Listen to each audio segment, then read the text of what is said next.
अर्जुन की शादी को लगभग 10 साल बीत चुके थे।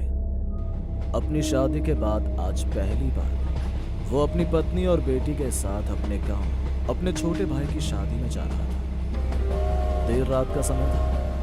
ट्रेन में बैठे हुए गांव पहुंचते पहुंचते उन्हें लगभग रात के 12:30 बज चुके थे। पूरा रेलवे स्टेशन किसी मुर्दा घर की तरह बिल्कुल वीरान नजर आ रहा था। वो घर जाने के लिए वहां से टैक्सी ढूंढने लगे। उन्हें दूर दूर तक वहां कोई भी इंसान नजर नहीं आया। रेलवे स्टेशन की ऐसी शांति देखकर वो मन ही मन घबराने लगे कि तभी अचानक उनके सामने एक ऑटो आकर रुका। कहाँ जाना है साहब? मैं छोड़ देता हूँ। ये एकदम से कहां से आ गए तुम? अभी जब हमने देखा तो दूर दूर तक यहाँ कोई भी नहीं था। अंधेरा है ना साहब, इसीलिए आपको ऐसा भ्रम हुआ होगा, वरना मैं तो सालों से रात के समय यहीं पर रहता हूँ। ये कहते हुए वो आदमी अर्जुन की ओर देखकर बड़े ही भयानक तरीके से मुस्कुराया। अर्जुन को वो ऑटो वाला कुछ ठीक नहीं लग रहा था, लेकिन इतनी रात गए उसके पास उस ऑटो में बैठने के अलावा और कोई चारा नहीं था। हमें झोलपुर गांव के अंदर ताजी मंडी के पास जाना है। अच्छा तो ठीक है, बैठिए, बस अभी पलक झपकते ही पहुंचाए देता हूँ। इतना कहकर वो ऑटो वाला बहुत अजीब तरीके से मुस्कुराया और उन तीनों को अपने ऑटो में बैठाकर वहां से ले गया। अर्जुन की नजर जब ऑटो में लगे रियर मिरर पर पड़ी तो उसने देखा कि वो आदमी बड़े ही भयानक तरीके से उन तीनों को घूर रहा है और उस आदमी के माथे से खून टपक कर बह रहा है। रियर मिरर में देखते हुए उस आदमी का चेहरा बेहद भयानक हो गया। उसे देखकर अर्जुन के पसीने छूट गए। डर के मारे अर्जुन ने अपनी आंखें बंद कर ली, लेकिन उसने जैसे दोबारा अपनी आंखें खोली वैसे ही उस ऑटो वाले का चेहरा बिल्कुल सामान्य हो गया। अर्जुन को लगा कि शायद यह उसका कोई भ्रम है, लेकिन तभी फिर से वो आदमी रियर मिरर में देखते हुए अर्जुन को बेहद शैतानियत भरी नजरों से घूरने लगा। इससे पहले कि अर्जुन उसे कुछ कहता तभी वो अपने घर के पास पहुंच गए। ऑटो से उतरकर अर्जुन ऑटो वाले को पैसे देने लगा। उसके पास खुले पैसे नहीं थे तो ऑटो वाले ने उसे बाकी पैसे वापस कर दिए। वो तीनों दूसरी ओर मुड़े ही थे कि तभी अर्जुन ने देखा कि ऑटो वाले ने उसे 50 रुपए ज्यादा दे दिए हैं। वो जैसे ही उसके बाकी पैसे उसे वापस देने के लिए मुड़ा तो देखा कि पीछे कोई भी नहीं था। अर्जुन और क्रिस्टीना एकदम से घबरा गए, क्योंकि ना तो उन्हें ऑटो स्टार्ट होने की आवाज आई और ना ही दूर दूर तक उन्हें वो ऑटो नजर आया। अर्जुन ने जब ध्यान से उस 50 रुपए के नोट को देखा तो उसका दिल दहल उठा। उस पर खून से बने अक्षरों में एक चेतावनी लिखी थी कि अब तुम नहीं बचोगे, अपने किए का कर्म तुम अब भोगोगे। अर्जुन ने यह बात क्रिस्टीना को नहीं बताई और वो तीनों अब घर पहुंच गए। घर में आते ही आयान और आनंदिता ने उनका बहुत अच्छा स्वागत किया। रात बहुत हो चुकी थी, इसलिए अर्जुन की मां सो चुकी थी। अर्जुन को तो सब कुछ नॉर्मल लग रहा था। इतने सालों बाद अपने भाई बहन से मिलकर वो बहुत खुश था, लेकिन क्रिस्टीना के चेहरे पर एक अलग सी परेशानी थी। उसे अपने शरीर पर हल्का हल्का भारीपन सा महसूस हो रहा था, जैसे कोई उसके शरीर पर हावी हो रहा हो। धीरे धीरे उसकी पलकें भारी होने लगी और वो अर्जुन और अपनी बेटी अलीसा के साथ अपने कमरे में सोने चली गई। सफर में वो बहुत थक चुके थे, इसीलिए बिस्तर पर लेटते ही अर्जुन और अलीसा की आंख लग गई। लेकिन क्रिस्टीना का मन न जाने क्यों बेचैन हो रहा था। उसे बार बार एक अजीब सी घुटन महसूस हो रही थी, इसलिए वो पूरी रात ठीक से सो नहीं पाई। अगले दिन जब वो उठी तो उसके पूरे बदन में एक अजीब सी थकान थी, जैसे वो कई दिनों से बीमार है। उसके शरीर पर कहीं कहीं नील पड़ने के निशान थे, जैसे किसी ने उसे बहुत ताकत से मारा हो। घर में खुशी का माहौल था। लगभग 20 दिन बाद अयान की शादी थी।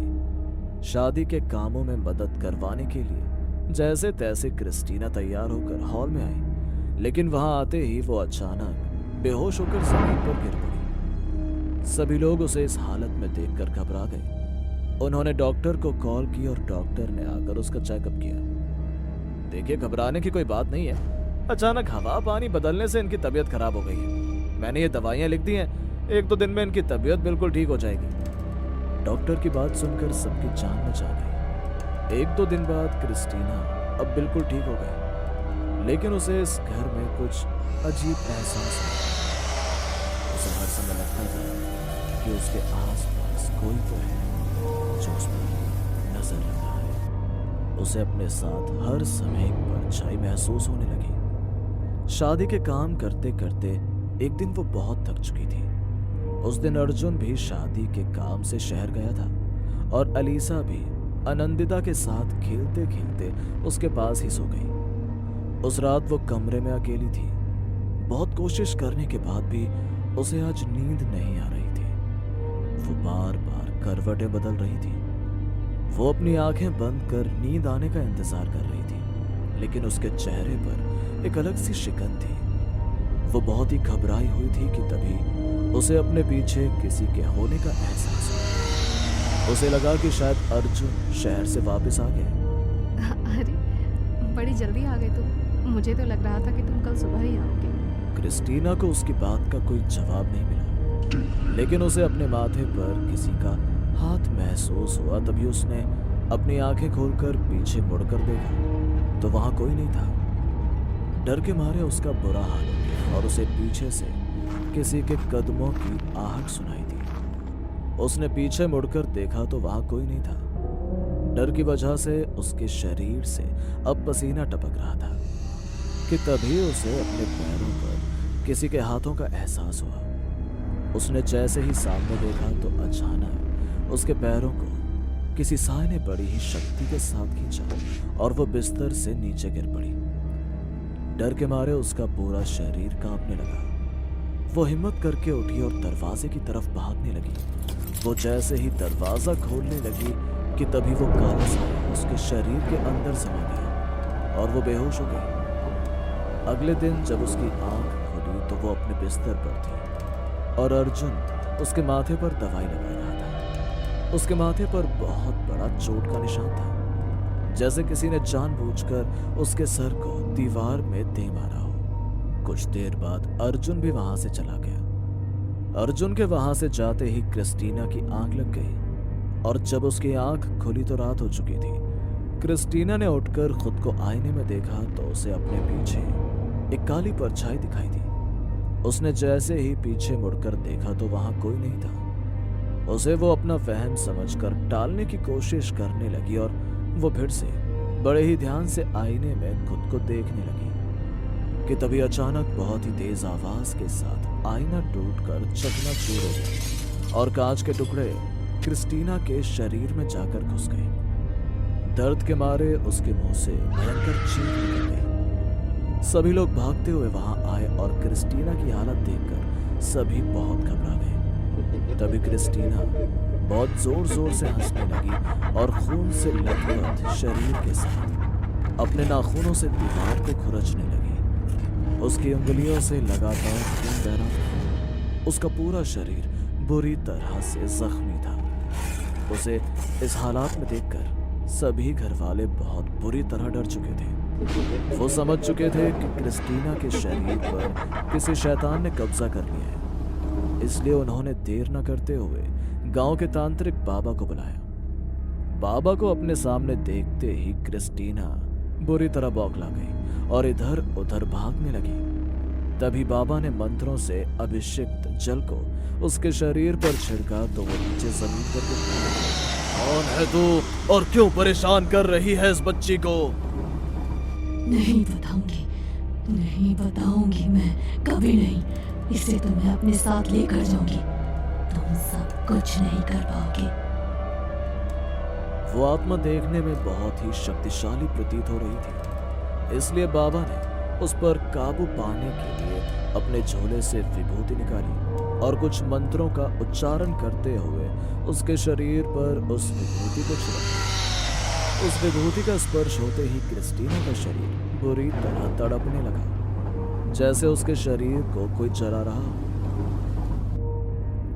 छोड़ दो मुझे, छोड़ो मुझे। जब तक तू ये नहीं बता देती कि तू कौन है, मैं तुझे यहाँ से नहीं जाने दूंगा। इसी तरह तड़पती रहेगी तू। मैं यहाँ अपनी मर्जी से नहीं आई, भेजा गया है मुझे यहाँ। आदेश मिला है मुझे इसे खत्म करने का। भेजा गया है तुझे तो बता, किसके कहने पर तू आई यहाँ? तंत्र किया है उसने इस पर, इसके बालों को काट कर तंत्र किया है। नाम बता उसका, कौन है वो? नहीं बता सकती, आदेश है उसका। उसके इतना कहते ही बाबा ने फिर से उस पर विभूति का छिड़काव किया। तभी क्रिस्टीना का शरीर बुरी तरह तड़प गया। बता, किसने आदेश दिया है तुझे? वो इसी घर का सदस्य है, इसी घर का। क्या कहा? इस घर का सदस्य? लेकिन कौन? मैं नाम नहीं बता सकती, लेकिन वो इस समय भी शमशान में बैठकर अपनी तंत्र क्रिया कर रहा है। अगर उसने उस तंत्र क्रिया को पूर्ण कर लिया तो तुम सब में से कोई भी इसे नहीं बचा पाएगा। इसे मैं अपने साथ ले जाऊंगी। इतना सुनते ही अर्जुन बाबा के साथ शमशान घाट पहुंचा, जहां का दृश्य देखकर उसकी रूह कांप गई। उसकी छोटी बहन अनंतिता शमशान घाट के बीचों बीच बैठकर तंत्र क्रिया कर रही थी। उसके हाथ में एक गुड़िया थी जिस पर किसी के बाल लिपटे हुए थे।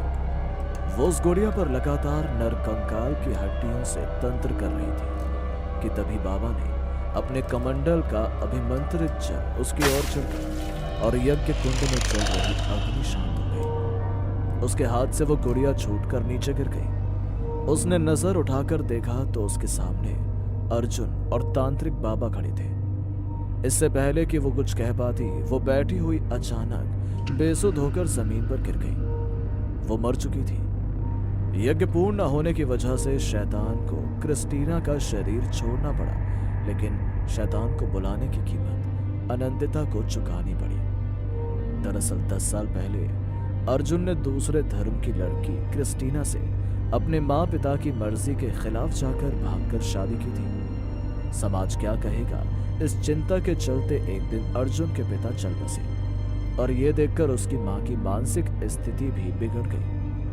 अनंतिता अपने पिता की मौत और अपनी माँ की इस हालत का जिम्मेदार क्रिस्टीना को मानती थी। इस बदले की आग में वो पिछले 10 सालों से जलती आ रही थी और इसीलिए इतने सालों से बिना एक बार भी बात किए उसने आयान की शादी के बहाने उन्हें गांव में बुलाया था ताकि वो क्रिस्टीना पर तंत्र करके उससे अपना बदला ले सके। क्रिस्टीना निर्दोष थी, लेकिन अनंतिता की बदले की भावना ने आज उससे उसकी जिंदगी को ही छीन लिया था। कुछ समय पहले पूजा आज बहुत खुश थी। वो उसकी 12वीं की परीक्षा में अव्वल नंबर से पास हुई थी। आगे की पढ़ाई वो मुंबई में करने वाली थी।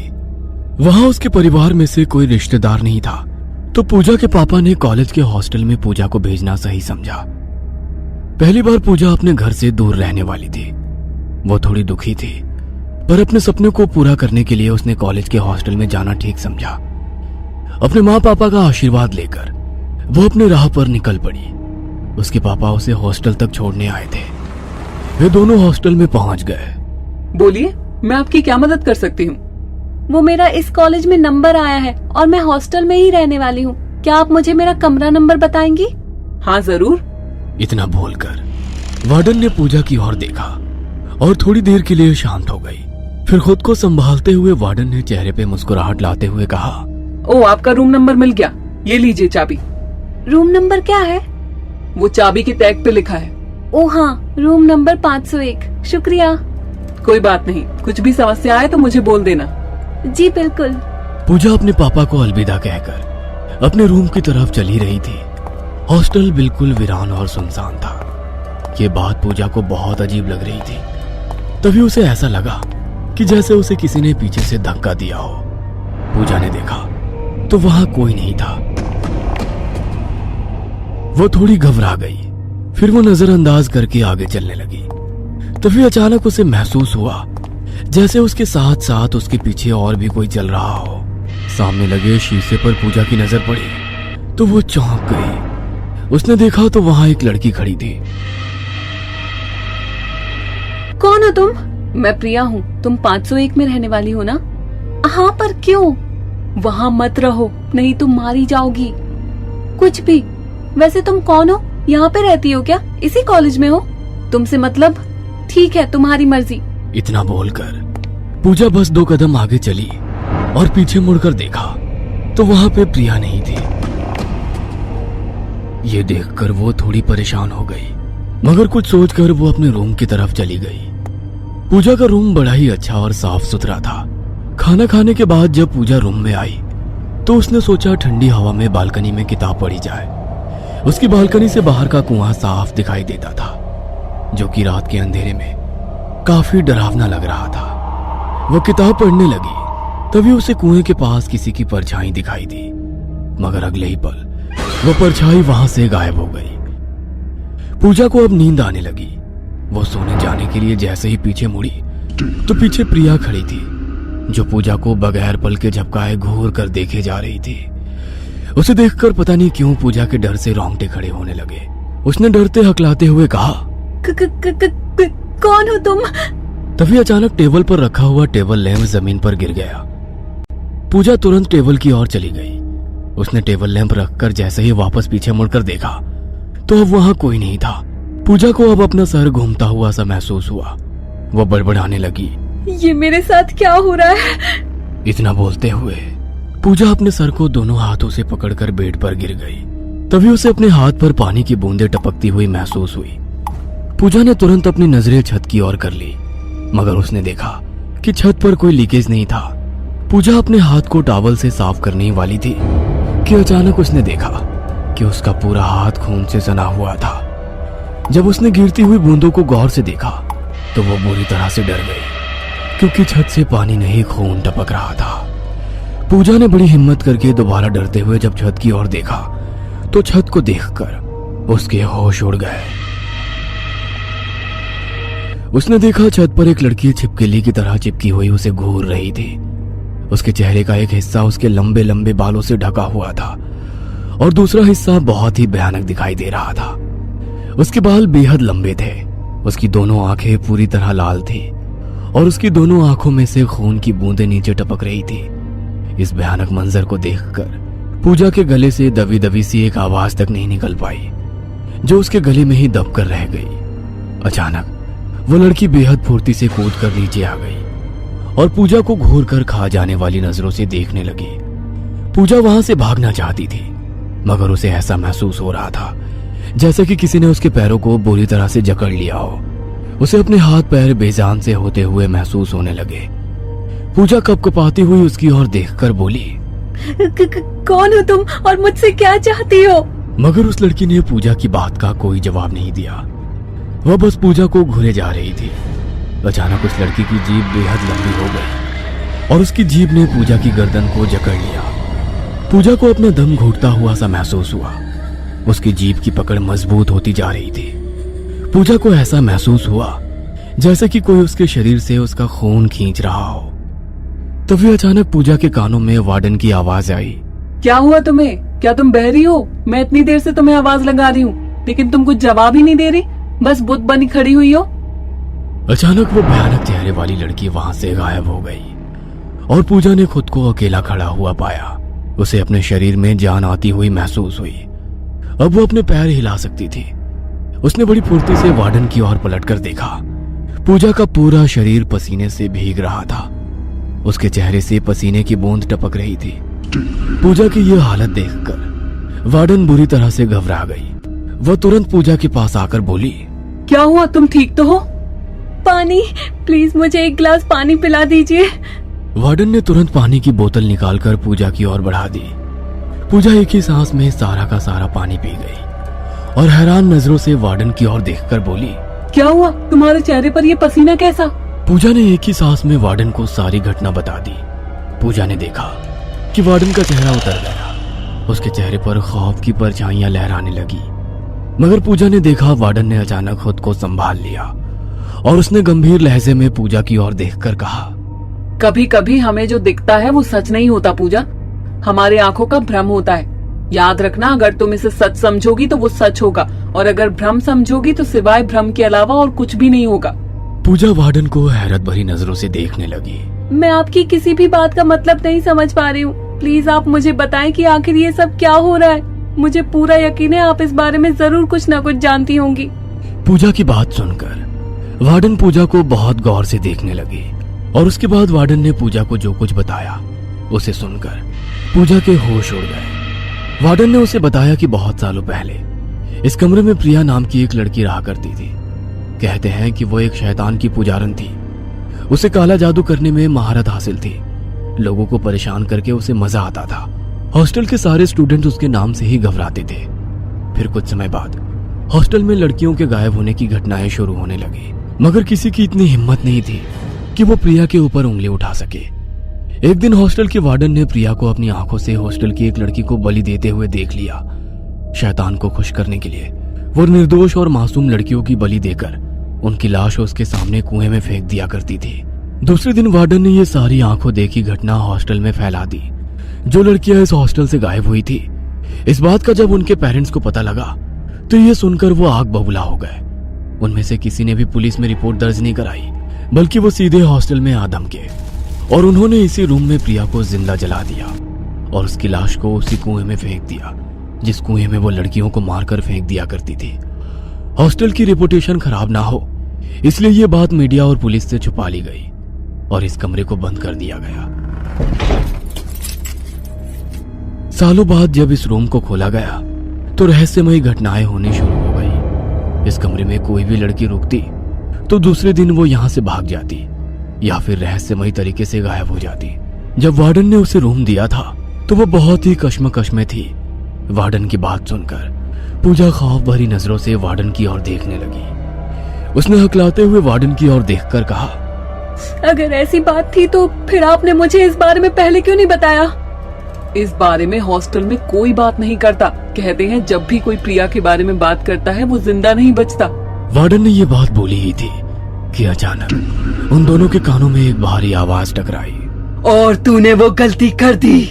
उन दोनों ने जैसे ही सामने की ओर देखा तो प्रिया अपना भयानक चेहरा लिए उन दोनों के सामने खड़ी हुई थी। प्रिया का भयानक चेहरा देखकर वार्डन की आंखें डर से फटी की फटी रह गई। उसने हकलाते हुए पूजा की ओर देखकर कहा, तुम यहाँ से भाग जाओ पूजा। लेकिन मैं आपको छोड़कर नहीं जा सकती। नहीं पूजा, तुम्हें यहाँ से जाना होगा। वार्डन ने इतना कहा ही था कि अचानक प्रिया की जीभ बेइंतहा लंबा हो गई और उसने वार्डन की गर्दन पकड़ ली। पूजा को फिर से अपने कदम जकड़े हुए से महसूस हुए। उसे अपना शरीर फिर से बेजान सा होता हुआ महसूस हुआ। वह बेबसी से वार्डन की ओर देख रही थी। उसने देखा कि वार्डन की आंखें बाहर की ओर निकलती जा रही थी। कुछ ही पलों में वार्डन का शरीर बेजान होकर गिर पड़ा। प्रिया खूंखार नजरों से पूजा की ओर देखने लगी। प्रिया पूजा को देखकर वैसी तरीके से हंसते हुए बोली, तुझे समझाया था ना मैंने, लेकिन तूने मेरी बात नहीं मानी और लोग मुझे डायन कहते हैं। वो समझते हैं कि उन्होंने मुझे खत्म कर दिया। बेवकूफ इतना भी नहीं जानते कि मैं तो यहाँ से कभी गई ही नहीं थी। मेरी आत्मा उस कुएं और इस कमरे से जुड़ी हुई है। मुझे यहाँ से जाने दो, किसी भी कीमत पर नहीं। इस रूम में जो आता है जिंदा बचकर नहीं जाता। इतना बोलते ही प्रिया की जीभ फिर से लंबी होने लगी। देखते ही देखते उसके बाल लंबे हो गए। उसके दोनों हाथों के नाखून बहुत बड़े हो गए। उसका चेहरा बुरी तरह से भयानक हो गया। उसकी आंखों में खून उतर आया। पूजा अपने आप को बेबस सा महसूस करने लगी। उसे एहसास होने लगा कि अब वो यहाँ से जिंदा बचकर नहीं जाएगी। खौफ के मारे पूजा ने अपनी आंखें बंद कर ली। तभी उसने कानों में वार्डन की बताई हुई बात गूंज गई। वार्डन ने कुछ देर पहले उससे कहा था कि अगर उसे सच मानोगी तो वो सच होगा और अगर भ्रम मानोगी तो वो भ्रम होगा।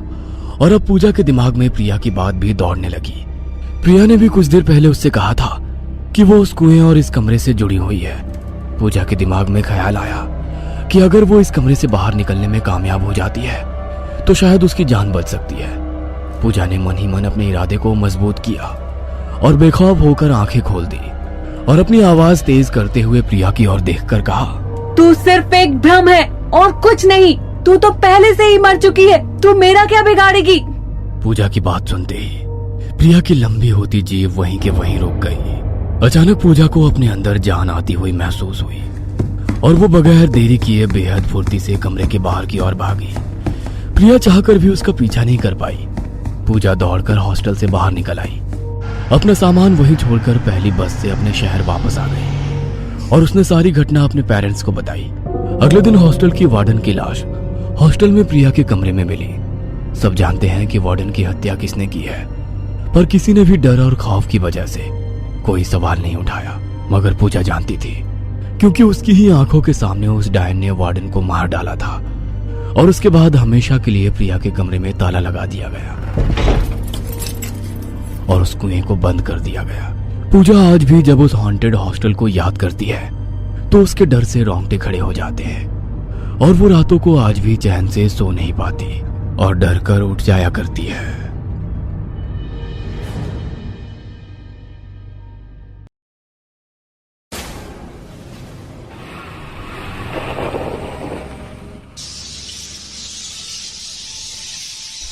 पागल खाने में एक लड़का जिसके पैरों में जंजीरें बंधी हुई थी और पास में एक डायरी रखी थी, वह दीवार पर नाखून मार रहा था। उसके नाखून बुरी तरह से खराब हो चुके थे। उसने नाखून से कुरेद कर दीवार पर एक चित्र बनाया था जो कि किसी भूत का था। मैं अब नहीं आऊंगा, मैं नहीं आऊंगा। हाँ। आखिर वो कौन है और उसकी ये हालत क्यों है, ये सब उसी डायरी में लिखा है। डॉक्टर ने बताया कि एक हादसे के बाद का सदमा वो सहन नहीं कर पाया और दुख की वजह से वो धीरे धीरे कुछ सालों में पागल हो गया। लेकिन उससे पहले उसने सारी आप बीती उस डायरी में लिख दी थी। आइए हम आपको बताते हैं कि उस डायरी में क्या लिखा है। मेरा नाम अमन है। मैं एक टीनेजर था जब मेरे साथ वो भयानक घटना घटी। मेरे साथ कुछ ऐसा हुआ जो इंसान नहीं कर सकते, या मैं कहूं कि वह इंसान नहीं थे। मेरे लिए भूतों का शिकार करना और भूतिया जगहों पर जाना एक आम बात थी और मुझे ऐसे रिस्क अच्छे भी लगते थे। मैं और मेरे दो दोस्त कई भयानक जगहों पर जाते थे केवल भूतों को देखने के लिए, या आप कह सकते हैं कि भूत असली होते हैं या नहीं यह बात का पता लगाने के लिए, और अगर भूत सच में होते हैं तो उनसे मिलकर उनका सामना करने के लिए। लेकिन आज तक भूत कभी हमें नहीं मिले थे। कई बार हमारे साथ ऐसी कुछ घटनाएं घटी जिसमें अगर कोई आम इंसान होता तो उससे विश्वास हो जाता कि भूत होते हैं, क्योंकि वो वहां से बिना पूरी घटना को समझे डर कर भाग जाता। पर हम उस घटना की तह तक पहुंचकर उस वहम को तोड़ देते थे। लोगों का जो वहम होता था अंधेरी जगहों पर भूतों को लेकर, हम सब वहम के पीछे छुपी उन सच्चाई को सामने ले आते थे। हम इतनी जगह पर जाते हैं लेकिन कभी एक भी भूत नहीं मिला। हाँ यार, वीडियो रिकॉर्ड करते हैं, लाइव होते हैं और सारी मेहनत बेकार हो जाती है। कभी भूत तो मिलते नहीं, मिलता है तो केवल कभी काली बिल्ली या कभी चमगादड़, कभी किसी जानवर की परछाई या कभी कोई प्रैंक करते हुए भूत की पोशाक पहने हुए कुछ लोग। भाई, भूत रात में मिलते हैं और हम हमेशा सुबह या शाम को जाते हैं। थोड़े दिलेर बनो और रात में जाना शुरू करो। अरे रात में घर वाले जाने नहीं देंगे। तो फिर अपना शौक खत्म कर दो। मुझे तो कोई समस्या नहीं है, मैं जा सकता हूँ। हाँ मुझे भी, ये एक अमन ही डरपोक है। मैं उनके सामने डरपोक नहीं दिखना चाहता था, इसलिए मैंने भी जोश जोश में उनको हाँ कह दी। लेकिन अभी तक हमारे जाने की कोई जगह डिसाइड नहीं हुई थी। तभी एक दिन मैंने और मेरे दोस्त ने एक पुरानी जेल के बारे में सुना जो शहर से 10 किलोमीटर दूर थी। लोग वहां नहीं जाते थे क्योंकि लोगों का मानना था कि उसमें भूत रहते हैं। तो हमने वहां जाने का प्लान बनाया। 2 दिन बाद जब हम वहां पहुंचे, वहां बाहर बड़ा गेट था जिसके आर पार कुछ भी दिखाई नहीं दे रहा था। इसमें तो एक भी होल नहीं है। यार ये जेल है, इसके आर पार नहीं देख सकते। तो अंदर जाना है या बाहर ही रहना है? बिल्कुल जाना है। तो दरवाजा खोलो, ये जाम पड़ा हुआ है। हम तीनों ने जोर लगाकर दरवाजा खोला। वो दरवाजा जैसे ही खुला, अंदर से ढेर सारे चमगादड़ उड़ते हुए हमारे बीच से निकलकर बाहर चले गए। उससे हम थोड़ा और सतर्क हो गए थे। ये जेल लगभग 50 साल पुरानी थी, बिल्कुल खंडहर हो चुकी थी। दीवारें और दरवाजे मिट्टी से काले हो चुके थे। जगह जगह कीड़े मकोड़े और मकड़ियों के जाल थे। तो उस जगह ने हम सबको एक अजीब और डरावना एहसास दिया। एक तेज हवा के झोंके ने हमें हिला दिया और हम उत्साहित थे, लेकिन हमने तब कुछ भी हॉन्टेड नहीं देखा या सुना। तभी मुझे जेल के काफी अंदर कोई चलता हुआ दिखाई दे रहा था। वो बार बार दाएं बाएं और बाएं से दाएं जा रहा था। देखो दीप, हैप्पी, यहाँ कोई है। वो यहाँ वहाँ चल रहा है। कहाँ है? मुझे तो कोई दिखाई नहीं दे रहा। अरे वहाँ कोई नहीं चल रहा है, ये केवल तेरा डर है। नहीं, मैं सच कह रहा हूँ, यहाँ कोई है। मुझे अभी भी वो वहाँ दिख रहा है। तभी हैप्पी ने मेरे सिर पर थप्पड़ मारा और मजाक करने लगा। अब बोल, अब दिख रहा है कोई? नहीं, पर मैं सच कह रहा हूँ यार, मुझे दिख रहा था। चल चल डरपोक कहीं का, हमें डराने की कोशिश मत कर बेटा। वो दोनों मेरा यकीन नहीं कर रहे थे। जेल के खौफनाक अंधेरे ने मुझे डरा दिया, इसलिए मैंने जल्दी से अपनी टॉर्च चालू किया। हम आधी रात को भूतों की तलाश में एक भूतिया कही जाने वाली जेल में थे। फर्श पर पुराने और बिखरे हुए रिकॉर्ड पड़े थे। दीवारें टूटी फूटी थी, हर जगह टूटा हुआ फर्नीचर, पानी के पाइप लीक हो रहे थे टप टप। और इसके अलावा भी कई तरह की आवाजें जेल से आ रही थी, जो आवाजें सुननी किसी के लिए भी सामान्य नहीं होगी। यार, तुमने सोचा कि यहाँ पानी कैसे लीक हो रहा है? यहाँ तो कोई रहता ही नहीं। रहते हैं, यहाँ भूत रहते हैं, इसलिए यहाँ पानी है। I make everyone happy, that's why my name is happy. बात सही है, अगर यहाँ कोई नहीं रहता तो पानी कैसे आया? यार, बरसात का पानी भर गया होगा कहीं, तो लीक हो रहा होगा। मुझे तो नहीं लगता ये बरसात का पानी है। अभी तो कई दिनों से बरसात भी नहीं हुई है। तो बेटा, भूतों को भी पानी की जरूरत नहीं होती। ये बात भी सही है। तो आखिर पानी आया कहाँ से? तुम यहाँ भूत देखने आए हो या पानी की तलाशी लेने आए हो? छोड़ो ना, जहाँ से भी आया उससे हमें क्या लेना देना। चलो अब। वो दोनों काफी एक्साइटेड थे, लेकिन मैं नहीं था। मुझे सच में डर लग रहा था और मैं काफी घबराया हुआ भी था। हमने लाइव फीड करना शुरू किया। कोई नहीं देख रहा था, लेकिन हम इसे बाद में यूट्यूब पर पोस्ट करने वाले थे। हमने एक एक कर अलग अलग सेल में एंटर करना शुरू किया। अचानक उस गैलरी से गुजरते हुए मुझे दिखाई दिया वन सेल में कोई आदमी फांसी पर लटका हुआ है। मेरे हाथ पैर सुन्न पड़ गए। मैं उसे देखता रहा, तभी दीप ने मुझे अचानक हिलाया और मैंने जैसे ही दोबारा उस तरफ देखा तो वहां कोई नहीं था। क्या हुआ अमन, तुम रुक क्यों गए? कोई भूत देख लिया क्या? हाँ यार, मुझे ऐसा लगा जैसे यहाँ कोई फांसी पर लटक रहा था। मैं उसे देख रहा था और जैसे ही तूने मुझे हिलाया वो गायब हो गया। ओह अच्छा, वो मुझसे डरकर भाग गया है ना? क्या अमन, तू भी बच्चों जैसी बात कर देता है। वो यहाँ तेरे आने से पहले सच में था यार, यकीन कर। शाबाश बेटा, शाबाश, अच्छी बात है था तो। इसी के लिए तो हम यहाँ आए हैं। चलो चलो आगे चलो। जैसे ही हम जेल में आगे जाने लगे, हमने कुछ हलचल या कुछ आहटों को सुना। ऐसा लगा वहां कोई था। क्या तुमने सुनी वो आवाज? हाँ, मैंने सुनी। लगता है यहाँ कोई है। हाँ, मुझे भी सुनाई दी है। ये उस तरफ से आ रही है। चलो। आगे जाने पर हमें बेसमेंट का रास्ता दिखाई दिया। मैं बहुत डरा हुआ था। शायद प्रकृति मुझे संकेत दे रही थी कि कुछ बुरा होने वाला है। मैंने सोचा कि वे लोग डरे हुए क्यों नहीं हैं। दोस्तों सोच लो, मुझे लगता है कि मुझे वापस जाना चाहिए। हाँ हाँ चलेंगे, बार बार मुझे मत बताओ कि तुम डरे हुए हो। यार, ऐसा एहसास मुझे कभी नहीं हुआ। हम पहले भी बहुत सी जगहों पर गए हैं, पर उस जेल में होने पर जैसा महसूस हो रहा था वो कभी लफ्जों में बयां नहीं कर पाऊंगा। हम बेसमेंट में जाने लगे। वहां बहुत भयानक गंध थी। वो काफी डरावनी और अंधेरी जगह थी। नीचे कमरे में एक छोटा बेड था जिस पर छोटे कीड़े थे और खाली गंदी प्लेटें रखी हुई थी। उसमें भी कीड़े चल रहे थे। हमने चारों ओर देखा और हमें एक सिक्योरिटी मॉनिटर मिला। लगता है ये कमरा उनका सिक्योरिटी रूम रहा होगा। उस वक्त भी सिक्योरिटी कैमरा होते थे, बाद में लगवा लिए होंगे। ऑन करके देखे क्या? यहाँ लाइट नहीं है, नहीं चलेंगे। देखने तो दे। हैप्पी ने जैसे ही बटन ऑन किया वो ऑन हो गए। हम सब हैरान हो गए कि ये कैसे संभव था। ये क्या? यहाँ लाइट कैसे है और ये चल कैसे गए?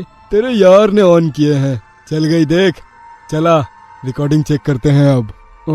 हमें जाने की जरूरत नहीं है, मुझे लगता है कि कोई यहाँ रहता है। दीप मेरी बात से सहमत था, लेकिन हैप्पी ने तो ना जाने की ठान रखी थी। अचानक हमें अपने पास आने वाले कदमों की आहट सुनाई देने लगी। कोई हमारी ओर बढ़ रहा था। मैं दरवाजे की ओर वापस चला गया और दरवाजे के पीछे छिप गया। तभी मैंने दरवाजे और दीवार के गैप में से बाहर किसी को तेजी से जाते हुए देखा, पर वो इंसान नहीं लग रहा था।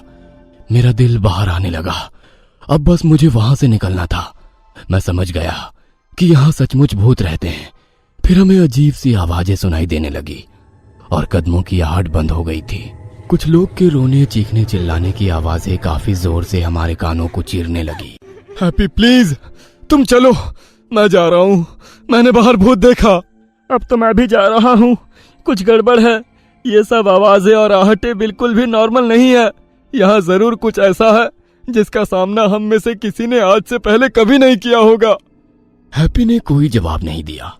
उसकी आंखें उस रिकॉर्डिंग पर चिपकी हुई थी। वह पिछली रिकॉर्डिंग चलाने की ट्राई कर रहा था। हमने हमारा कैम रिकॉर्डर वही एक जगह पर रख दिया था। आखिर कैमरा रिकॉर्डिंग शुरू हो गई थी। ये क्या? ये तो लाइव कैमरा चल रहे हैं, लेकिन क्लियर नहीं हो रहे हैं। ये कैसे पॉसिबल है? ये देखो, आज की डेट है और अभी का टाइम है, और ये देखो कमरा भी दिखाई दे रहा है जिसमें हम हैं। थोड़ा क्लियर होने दो। धीरे धीरे कैमरा रिकॉर्डिंग क्लियर होने लगी और हमने जो देखा उसने हमें मौत ही दिखा दी थी। हर एरिया में लोग भागते उड़ते दिखाई दे रहे थे और हमारे कमरे में हम तीनों के अलावा 2 आदमी और मौजूद थे, और हमारे कमरे के बाहर भी बहुत सारे लोग जमा थे और वो सभी कमरे का दरवाजा तोड़कर अंदर आना चाह रहे थे। अब हैप्पी के भी पसीने छूटने लगे। तभी अचानक लाइट चली गई। मैं जितना जोर से चिल्ला सकता था चिल्लाया और वहां से भागा। मुझे नहीं पता था कि किस दिशा में, लेकिन मैं बस भाग रहा था। मेरे हाथ में टॉर्च थी, पर डर से भागते हुए मेरे हाथों से गिर गई और अब मुझे उस अंधेरे में कुछ भी साफ दिखाई नहीं दे रहा था। तभी मैंने हैप्पी की चीख सुनी। मैं और डर गया। मैं रुक गया और महसूस किया कि मैं एक कमरे में था। मैं कदमों की आवाज सुन रहा था, इसलिए मैं छिप गया। जब कदम करीब आए तो मैंने दीप की आवाज सुनी। मैंने उसका हाथ पकड़ा, चुपचाप उसे बुलाया और हम दोनों कमरे में छिप गए। मुझे अपने फैसले पर पछतावा होने लगा। मैं मदद के लिए फोन करने के लिए अपना फोन ढूंढने लगा, लेकिन मुझे नहीं मिला। मैंने दौड़ते समय अपना फोन गिरा दिया था, इसलिए हमने उस जगह से बाहर भागने का फैसला किया। मेरी टॉर्च मुझे वहीं पास में गिरा हुआ मिला, पर अब वो बंद हो चुका था। हम दोनों ने हाथ पकड़ रखे थे। हम जितना हो सके चुपचाप चल रहे थे ताकि कोई आवाज ना हो। अचानक दीप का हाथ छूट गया। वह चिल्लाया, दूर जाने लगा। किसी ने उसे पकड़ लिया था। मेरी आंखों के सामने कोई उसे खींच ले गया। मैं उसकी आवाज के पीछे गया। वह रास्ता सिक्योरिटी रूम की तरफ जा रहा था। मैंने उस रूम के बाहर से छुपकर जो देखा वह मुझे बहुत सताता है। दीप चिल्ला रहा था और उस भूत ने उसको बालों से पकड़ा हुआ था। उसने इतनी जोर से उसके बाल खींचे कि उसके कुछ बाल जड़ से समेत बाहर निकल गए थे। छोड़ दो मुझे, जाने दो। मैं यहाँ कभी नहीं आऊंगा, मैं कभी नहीं आऊंगा। उस भूत ने दीप के गले में हाथ डाला और उसकी नसों को बाहर निकाल दिया। फिर उसने उसके होठों को पकड़कर फाड़ दिया। उसने दीप का सीना चीरकर उसका दिल भी निकाल लिया। फिर वो हैप्पी और दीप के दिल को उठाकर खाने लग गया। मैं मेरे दिमाग से बाहर हो गया था। मुझे लग रहा था मैं भी एक लाश बन गया हूं और मैं वहीं बेहोश हो गया। होश आने पर मैंने देखा कि मेरे चेहरे पर धूप पड़ रही है और मैं जिंदा हूं। मैं जल्दी से वहां से बाहर भागा। मैं सदमे से बाहर नहीं निकल पा रहा हूं। मैं दिन ब दिन पागल होता जा रहा हूं और मेरी कहानी यहीं खत्म करता हूं। हमें पूरा यकीन है दोस्तों कि आप लोगों को ये कहानी जरूर पसंद आई होगी। अगर आपके साथ भी कुछ ऐसे अनकहे किस्से हो चुके हैं तो प्लीज हमारे साथ शेयर करें। हम जरूर अपने चैनल पर उनको दिखाएंगे। हमारी ईमेल आईडी नीचे डिस्क्रिप्शन बॉक्स में दी गई है, तो प्लीज हमारे वीडियो और चैनल को शेयर एंड सब्सक्राइब करें और बने रहे हमारे साथ ऐसे ही अनकहे किस्से और कहानियां सुनने के लिए।